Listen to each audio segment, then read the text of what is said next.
Baldur's Gate 3 is a character role-playing game with outstanding reviews and complex dialogues that are just waiting to be found. Mostly, the game has a habit of rewarding good behavior and seems to punish bad behavior, much to the sadness of all chaotic evil D&D players. That being said, there is a custom character background that is called the Dark Urge, which allows some absurd dialogues in the game. Now, the default Dark Urge character is a white dragonborn sorcerer, but to me, that just isn't quite chaotic evil enough. So I had to come up with a better role model for a chaotic evil character. And after hours of searching through my inner childhood trauma, I found my inspiration. Tingle from The Legend of Zelda. Now, I know what you're all thinking. This little green gnome elf thing was never that bad, but I assure you, he was. Tingle literally had an anti-fan club, a hate club, if you will. And what better to model an evil playthrough on than a character that has a literal hate club? Unfortunately, Baldur's Gate 3 doesn't have the grandiose character customization options that Bethesda games have. Not to mention, I have the artistic talents of a 3-year-old, which may even be offensive to 3-year-olds. So I can only get somewhat close to resembling Tingle. And this is about as far as I got. But what class would work best for this chaotic evil overlord utilizing a lone child to gain wealth? Honestly, probably a rogue or a bard, but I went ahead and went with a paladin because that seemed more humorous. Plus, we can always go even more evil with the edgelord subclass,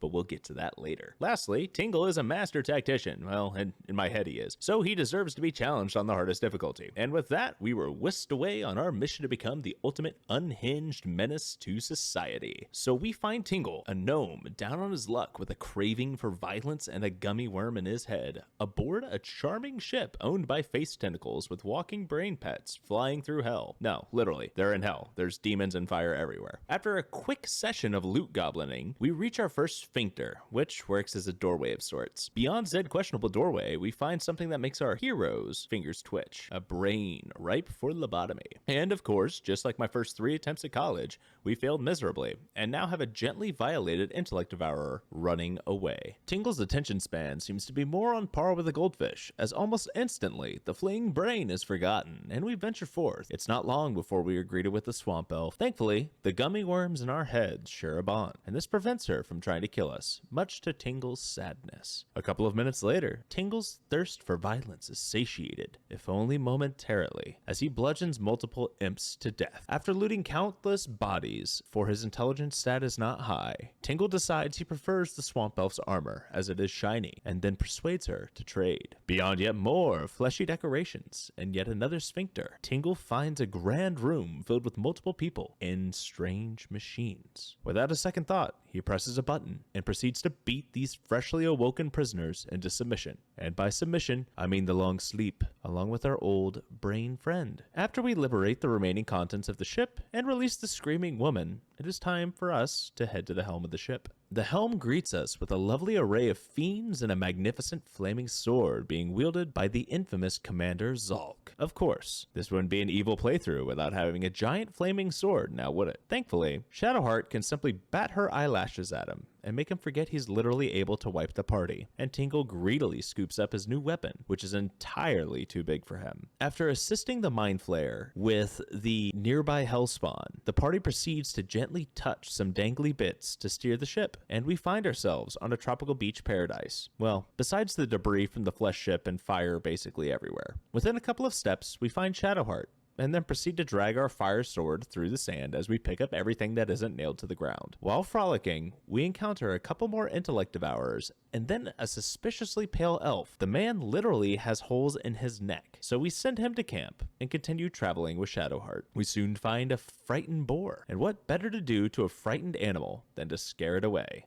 So that is exactly what Tingle does. After solidifying ourselves above the local wildlife and the food chain, we happen upon an injured Mind Flayer. Without much of a thought, Tingle stomps his head in and loots his corpse. Soon after leaving the remains of the ship, the party finds themselves facing a strange purple anomaly with a glyph in the rock.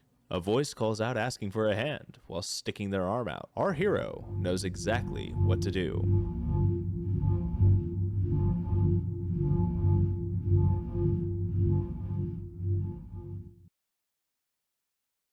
After performing the best llamas with hats impression a gnome in a fantasy world can do, Tingle happens across a couple of demons who have imprisoned our favorite swamp elf. Lizelle demands for us to free her, and we oblige.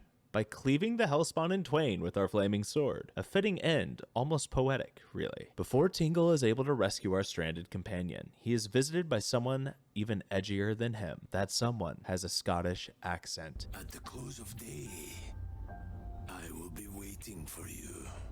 Now, incredibly tired and excited to meet our new Scottish neckbeard friend, we head to camp. Once a new day breaks, Tingle has a long conversation with his new idol and embraces his inner 12-year-old. Suddenly filled with renewed vigor and teen angst, our hero leads the party to a nearby ruin and proceeds to shove another gnome off a box and down a flight of stairs, following in the steps of his Scottish predecessor. This starts a brawl with a band of adventurers who seem to be keen on donating their gear and lives to our campaign's cause. The adventurers put up quite a fight, but nothing our fledgling overlord can't handle. A quick breather later, Tingle attempts to open the door to the ruin, only to find that more adventurers have barricaded themselves inside. We quickly find a hole to fall in to gain access to the ruin and proceed to play peekaboo through a door as the newly met adventurers attempt to avenge their comrades. Surrounded by vast amounts of shiny objects that are not secured to the ground, our party fills their packs to the brim. They then turn their sights to the tombs nearby.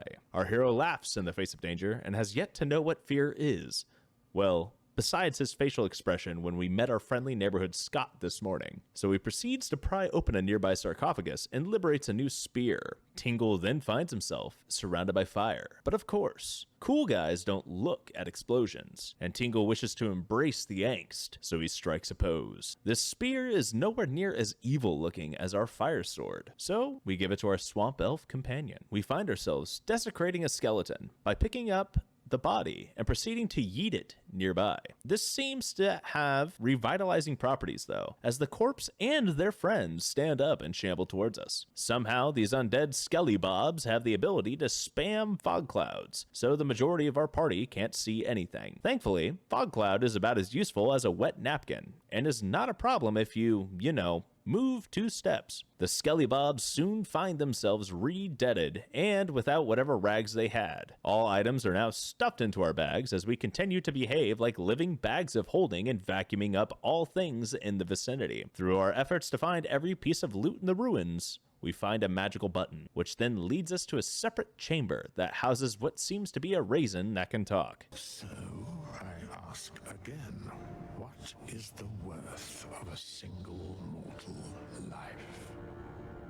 After Withers quizzes us about the worth of a life, he disappears into the wind, only to appear in our camp next to our friendly Scottish mascot. Now that our party has desecrated tombs, crashed a flesh ship with sphincter doors, unhanded a mysterious man, and begun singing Simple Plan during short rests, we await the next adventure. I'd like to thank you all for watching this video, and if you want to see more of Tingle's crimes, like the video, let me know what your favorite part of the video was in the comment section below, whether that be, the actual gameplay or me just butchering what everyone's actually called. And last but not least, to make that number go up. And until next time, have a good one.